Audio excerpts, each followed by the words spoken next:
자, 여러분 일론 머스크를 아시나요?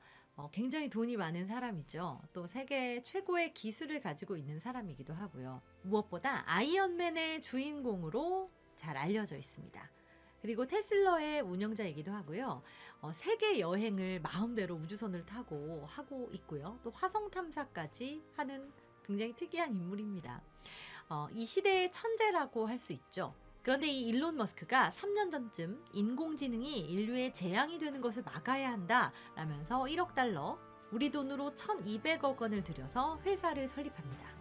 또 일론 머스크는 5아이의 학교를 다 자퇴시키고요. 자신이 만든 사립학교에 입학시켜서 인공지능 기술을 습득하도록 교육하고 있습니다. 주변에 억만장자들, 백만장자들의 친구들의 자녀들도 함께 이 학교에 입학해서 공부를 가르치고 있다고 합니다. 네, 스티브 잡스 역시 죽을 때까지 마지막까지 끝까지 손에서 놓지 않았던 것이 바로 이 인공지능 기술이라고 하죠. 왜 갑자기 인공지능 이야기냐고요? 오늘은 책 소개와 함께 여러분께 우리에게 곧 다가올 미래에 대해서 조금 언급을 해드리고 싶어서 영상을 찍게 됐습니다. 네, 바로 이 책입니다. 에이트라는 책인데요. 저도 제 돈을 주고 직접 사서 봤습니다. 이지성 작가라는 분이 쓴 책인데요. 이지성 작가는 인공지능이 정말 머지않아서 인간의 많은 것들을 대체하게 될 것이고 또 우리의 삶을 굉장히 많이 바꾸게 될 것이다 라고 이야기하고 있습니다. 네, 특별히 우리 미래의 세대는 인공지능의 지시를 받는 세대와 또 인공지능에게 지시를 내리는 세대로 이렇게 크게 양분화가 될 것이다 라고 경고하고 있는데요. 네, 인공지능이 인간을 넘어서는 곧 올 세대, 우리는 무엇을 해야 할까요? 네, 앞서 말씀드린 기술 리더들 그리고 대부분의 선진국들은 이미 교육 체계를 바꾸면서 이에 대응하고 있습니다. 실리콘밸리에서는 이미 인공지능을 위한 이 교육 시스템들이 다 구축이 된 상태고요. 일본은 2020년이죠. 내년에 수능을 완전히 폐지합니다. 150년 만에 교육 혁명을 단행하게 되는 건데요. 네, 공교육에 국제 바칼로레아를 도입하게 됩니다. 책을 읽고 토론하고 글을 쓰는 것을 핵심으로 삼고 있습니다. 독일과 프랑스, 덴마크와 노르웨이 등도 마찬가지로 새로운 시대에 맞게 교육 시스템이 완전히 다 바뀝니다. 인공지능은 더 이상 SF가 아닙니다. 우리의 삶에 굉장히 밀접하게 다가와 있는데요. 네, 먼 미래 얘기같이 느껴지신다고요? 이미 우리의 삶의 많은 부분을 대체해 나가고 있습니다. 2012년입니다.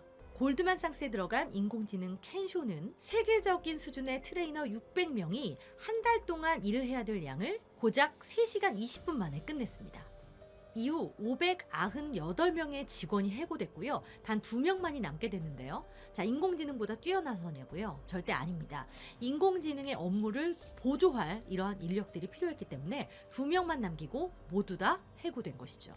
하버드 의대는 이미 여러 개의 강의를 폐지했습니다. 그리고 구글과 나사는 이미 싱글레리티 대학교를 만들었습니다. 네, 이지성 작가는 지금이 제2의 개화기라고 말합니다. 서양식 흐름을 잘 받아들이지 못한 우리나라의 양반 계급은 지금 어떻게 됐나요? 네, 하지만 당시 노비였던 가구 중에 선교사님들의 영향을 잘 받거나 서구식 교육을 잘 받았던 사람들은 굉장히 많은 부와 권력과 또 명예를 얻은 집안도 탄생했습니다. 명문가가 된 것이죠. 우리나라는 교육의 기반이 굉장히 중요한 나라 중에 하나입니다. 그 목적은 사회와 경제적으로 굉장히 안정된 직업을 구하기 위해서인데요. 미래 사회에서는 의사와 검사, 판검사, 그리고 회계사와 같이 여러 가지 직업이 인공지능에 의해서 대체될 예정입니다. 따라서 여기에 적응할 완전히 새로운 교육 체계가 필요한 것이죠. 이 작가는 지금 대한민국의 상황이 그 개화기 때와 정말 너무나도 똑같다라고 이야기를 하고 있습니다. 정말 아무 대비도 하지 않고 있고요. 얼마 전 대통령이 수시와 특목고, 외고 이런 것들 모두 없애고 정시 전형을 오히려 확대하겠다라고 거꾸로 가는 교육 정책까지 발표했습니다. 네, 이지성 작가는 이 책에서 그럼 우리는 어떻게 해야 되느냐라는 이 8가지 기법을 소개하고 있습니다. 핵심은 창조력과 공감 능력을 키우는 건데요. 이러한 능력은 인공지능이 절대 대체할 수 없는 것들입니다. 그런데 신기하게도 모든 것을 소개해드릴 수는 없겠지만 그중에 굉장히 기억에 남는 것이 여행이 굉장히 중요한데 선교지를 여행하라 라는 이야기가 있고요. 또 봉사와 구제를 굉장히 중요시해야 한다라는 내용도 포함되어 있습니다. 우리가 열심히 하나님을 믿고 그분의 뜻에 따라 예배하고 봉사하고 선교하고 구제한다면 인공지능은 대체할 수 없는 여러 가지 특별한 능력을 부여받게 된다는 것이 굉장히 흥미로웠습니다.